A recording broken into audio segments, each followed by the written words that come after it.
SIN என்னது? சின். எஸ்ஸுக்கும் என்னுக்கும் மத்தியில் என்ன இருக்கு? இது ஐ. இவர் ரெட்டா நிக்கிற வரைக்கும் எஸ்ஸுக்கும் என்னுக்கும் மத்தியில் சின்.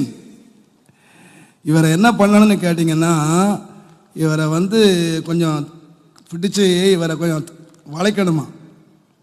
வளைச்சா என்ன ஆகிடும்?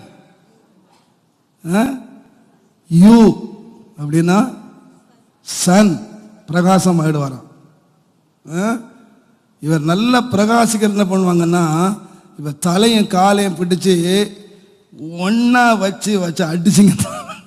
ரெண்டு தலை வரைக்கும் அப்படியே தரை மட்டும் தாழ்ந்தேன்னு வராம பாருங்க. அது என்ன ஓ ஆயிடும். எஸ் ஓ சன். இப்ப யார் ஆயிடுவான்? பிள்ளை ஆயிடும்.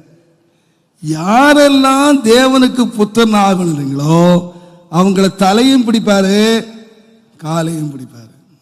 சும்மா வளைக்க மாட்டார். பிடிச்சு வளைச்சு, ஆண்டவரே நமக்கு பிரகாசமா இருக்கணும்னு கேட்டீங்கன்னா, தாழ்மை இல்லாம பிரகாசிக்க முடியாது.